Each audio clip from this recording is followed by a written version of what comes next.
짜잔, 레이저의 최신 키보드입니다. 프로토타입 샘플이라서 박스는 없고요.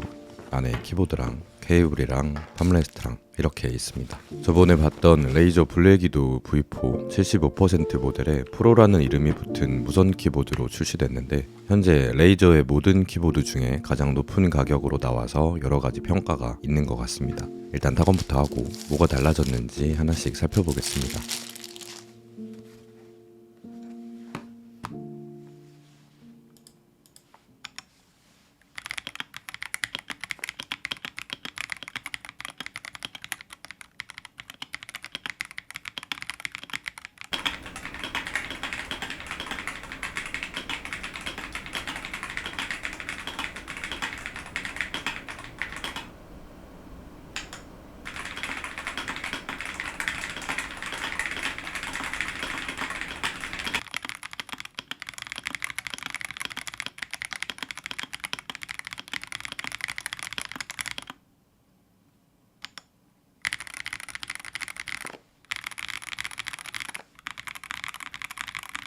스위치는 레이저 오렌지 3세대 텍타일로 기존 모델과 같지만 느낌이 조금 달라졌습니다. 기존 모델이 조금 더 단단하고 프로 모델이 살짝 가벼운 공간감이 느껴지는 기분입니다.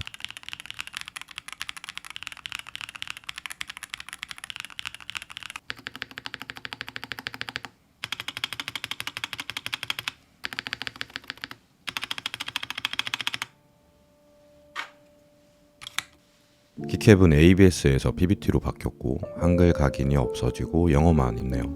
보강판이 달라진 것 같지만 소재는 그대로 F8입니다.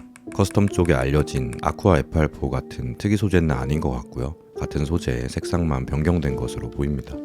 기본 스테빌라이저도 보강용에서 무보강용으로 바뀌었네요. 기존 모델도 다양한 스테빌로완을 지원했어서 막 엄청난 변화는 아니지만 레이저가 여전히 커스텀 쪽에 관심이 있다는 신호를 이런 식으로 티내는 것 같습니다. 이 밖에도 포트 위치가 중앙에서 살짝 왼쪽으로 이동했고 옆에 3모드 스위치가 있고 하판의 화려한 패턴은 여전하고 범퍼 퀄리티가 깔끔해졌네요. 나사홀이 2개 추가된 걸 보면 내부 구조도 살짝 달라진 것 같습니다. 가장 눈에 띄는 차이는 오른쪽 위 스크롤과 미디어 버튼이 있던 자리에 OLED 스크린이 생겼습니다. 옆에 있는 버튼이랑 스크롤로 여러가지 기능들을 제어할 수 있고 PC나 키보드의 상태도 확인할 수 있는데 가장 큰 역할은 역시 움짤이나 이미지로 약간의 멋을 담당하는 것 같죠. 컬러는 안 되고 흑백만 지원하네요.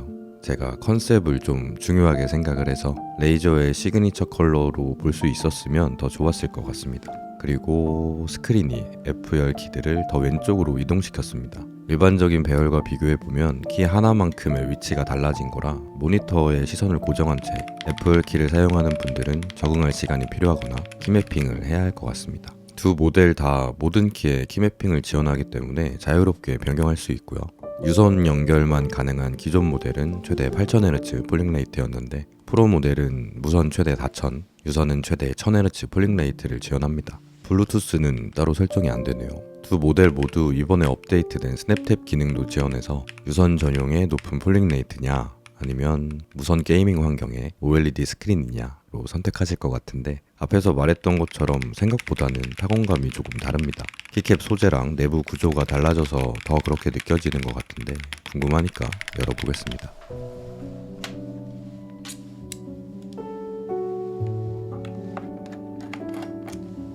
분해는 저번처럼 합판 나사를 풀고 케이블도 잘 분리해주면 간단합니다. 크게 영향을 줄 만한 부분은 없는데 배터리와 스크린 공간을 만들면서 작은 차이들이 생겨난 것 같습니다.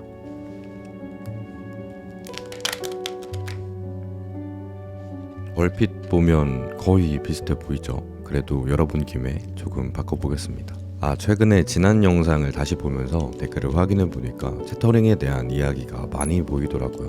오랜만에 TMI 시간을 조금 가져보자면 채터링은 의도하지 않은 입력이 반복적으로 발생하는 현상을 말합니다. 그러니까 나는 안 눌렀는데 혹은 한 번만 눌렀는데 여러 번 입력이 되거나 다시 눌러야 멈추거나 하는 그런 불필요한 입력 현상을 말합니다. 키보드에서 발생하는 이런 채터링 현상은 특정 키보드의 문제라기보다 걸림이 강한 텍타일 스위치, 다시 말해 여기 이런 범프가 큰 스위치들이 갖고 있는 고질적인 문제 중에 하나입니다. 기계식 스위치는 금속 접점으로 입력 신호를 감지하는데 작은 진동이나 충격으로 인해 사람이 눌렀다고 생각할 수 없을 만큼 엄청 짧은 재입력 신호가 감지된 경우 이 입력을 무시하는 방식으로 채터링이 발생하는 것을 방지합니다. 이걸 전문용어로 디바운스 타임이라고 하고 펌웨어에서 부르는 일종의 PCB 설정에서 이 시간을 길게 가져갈수록 빠른 입력 속도에는 불리해지고 불필요한 입력 오류에는 유리해집니다.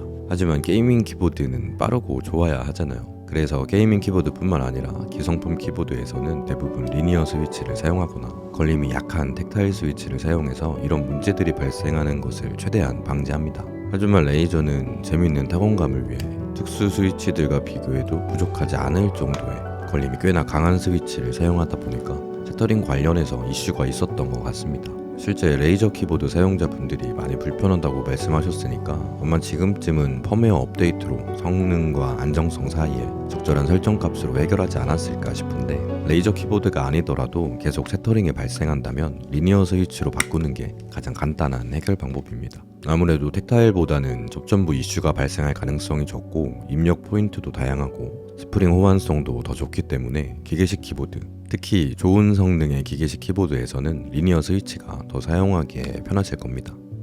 네, TMI 끝. 지난번에는 오렌지 스위치에 스프링만 윤활해서 비교했었는데 이번에는 요즘 유행하는 리니어 스위치로 바꿔보겠습니다. 과연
저는 마음에 드는데 어떻게 들리실지 모르겠네요.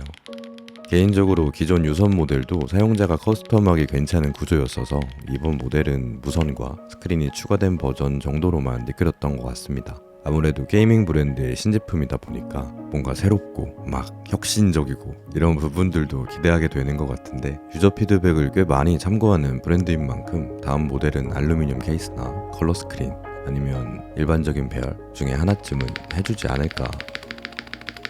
요. 오늘 영상은 여기까지입니다. 시청해주셔서 감사드리고 다들 건강하시길 바라겠습니다.